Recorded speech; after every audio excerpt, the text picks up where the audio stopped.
അവൾ ഡയറിയൊക്കെ എഴുതുന്നുണ്ടടാ. അതിനകത്തൊന്നും മറയ്ക്കാതെ അവളോട് ഷെയർ ചെയ്യണമെന്ന് എഴുതിയിട്ടുണ്ട്.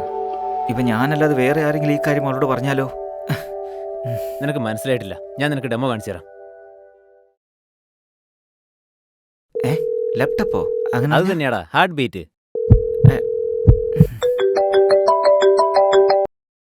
ഹലോ പുഷ്പ, എന്താ നീ ഇപ്പൊ എന്ത് ചെയ്തോണ്ടിരിക്കുവോ ചക്കരെ? എന്തോന്ന്? നമുക്ക് വേണ്ടി തന്നെ വെട്ടി വിഴുങ്ങാനായി ഉണ്ടാക്കിക്കൊണ്ടിരിക്കുക. നീ എന്തിനാ ഇത്ര കഷ്ടപ്പെടുന്നേ? നീ ഇപ്പൊ ചെയ്യുന്ന പണിയൊക്കെ ഒന്ന് നിർത്തിക്കേ. എന്താ നിങ്ങൾ വന്നുണ്ടാക്കൂ?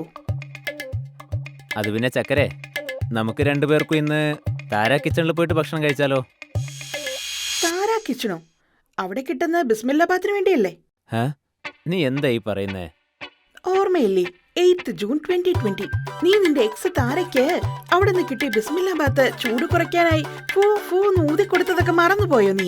ഇപ്പൊ അതോർന്ന് വന്നിട്ടല്ലേ താരാ കിച്ചണിൽ പോകാന്ന് പറയുന്ന? ചേച്ചേ, നീ എന്തൊക്കെയാ ഈ പറയുന്ന ചക്കരെ? അവളെയൊക്കെ ഞാൻ എപ്പോഴേ മറന്നു. നീ മാത്രമാണ് എന്റെ ലൈഫിൽ ഒരേ ഒരു ലവ്. ഓ, നീ റാൻഡമായി പറഞ്ഞങ്ങ് വിശ്വസിക്കാനായിട്ടേ ഞാൻ നിന്റെ എക്സിനെ പോലെ ഒരു ഫ്ലവർ അല്ല. അയ്യോ അങ്ങനെയല്ല പുഷ്പ. അങ്ങനെ നിനക്ക് കഴിക്കണം തോന്നുകയാണെങ്കിലേ നീ നിന്റെ എക്സിനെയും കൂട്ടി പൊക്കോ.